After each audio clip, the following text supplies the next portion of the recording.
মন্ত্ৰীসভাৰ সম্প্ৰসাৰণক লৈ সৰব বিধায়ক অখিল গগৈ বিজেপি মিত্ৰজোঁটৰ চৰকাৰ খিলঞ্জীয়া চৰকাৰ হয়নে নহয় বুলি প্ৰশ্ন শিৱসাগৰৰ বিধায়কগৰাকীৰ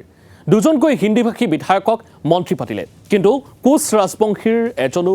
প্ৰতিনিধিক স্থান নিদিলে মন্ত্ৰীসভাত কোচ ৰাজবংশী আহোম আৰু চাহ জনগোষ্ঠীক প্ৰতাৰণা কৰিলে মুখ্যমন্ত্ৰীয়ে এই মন্তব্য বিধায়ক অখিল গগৈ বৰাকৰ সিন্ডিকেট মাষ্টৰক মন্ত্ৰী পতাৰ অভিযোগ অখিল গগৈ প্ৰশান্ত ফুকনে কংগ্ৰেছৰ দিনত ৰাজ্যসভাত কংগ্ৰেছক সহায় কৰিছিল যাৰ বাবে প্ৰশান্ত ফুকনক ইমানৰ পিছত পুৰস্কাৰ দিলে হিমন্ত বিশ্ব শৰ্মাই এই মন্তব্য কৰিছে ৰাইজৰ দলৰ সভাপতিগৰাকীয়ে যিখন মন্ত্ৰীসভা এতিয়া গঠন আকৌ নতুনকৈ 4জনক দিলে ইয়াৰ ওপৰত আমাৰ ৰাইজৰ দলৰ ক'ব লগা আছে আপোনালোকে সকলোৱে জানে যে অসমৰ আটাইতকৈ ডাঙৰ জনসমষ্টি কোনকেইটা অসমৰ আটাইতকৈ ডাঙৰ জনসমষ্টি নামনি অসমত কোচ ৰাজবংশী উজনি অসমত চাহ জনগোষ্ঠী আৰু আহোম জনগোষ্ঠী আপোনালোকে সকলোৱে জানে এই যে মন্ত্ৰীসভাৰ সম্প্ৰসাৰণ হ'ল তাত অসমৰ আটাইতকৈ ডাঙৰ জনগোষ্ঠীকেইটাক কিবা মৰ্যাদা প্ৰদান কৰা হ'লনে এই যে মন্ত্ৰীসভাৰ হাল সলনি হ'ল দুজন হিন্দীভাষী মানুহ আছিলে MLA দুইজনকে যে মন্ত্ৰীসভাত ৰখা হ'ল আপোনালোকে কোনো ক্ৰিটিকেল নিউজ কৰা নাই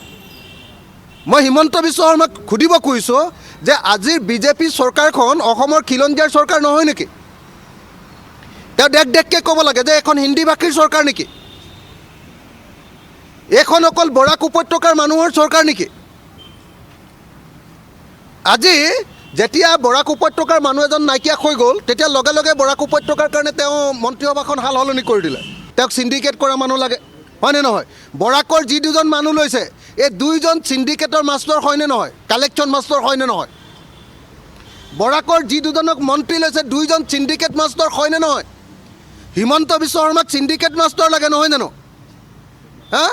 হিমন্ত বিশ্ব শৰ্মাই কাক মন্ত্ৰিত্ব দিলে আপোনালোকে চাওকচোন প্ৰশান্ত ফুকন কেলৈ দিলে কাৰণ হিমন্ত বিশ্ব শৰ্মা যেতিয়া কংগ্ৰেছত আছিলে প্ৰশান্ত ফুকন বিজেপিত আছিলে বিজেপিত থাকোঁতে বিজেপিৰ পৰা কংগ্ৰেছক ৰাজ্যসভাত ভোট দিছিলে এই মন্ত্ৰীসভাৰ যিটো হাল সলনি এই হাল সলনিটোৱে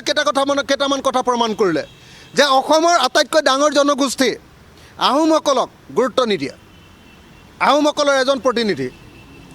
অসমৰ 4ভাগৰ 1 অংশ মানুহ আহোম অসমৰ 4ভাগৰ 1 অংশ মানুহ আপোনালোকে সকলোৱে জানে যে কোচ ৰাজবংশী অসমৰ 4ভাগৰ 1 অংশ মানুহ আদিবাসী চাহ জনগোষ্ঠী এই বেছিভাগ মানুহৰ জনসমষ্টি যিটো তেওঁলোকক কোনো ধৰণৰ মন্ত্ৰীসভাত আসনত স্থান নিদিলে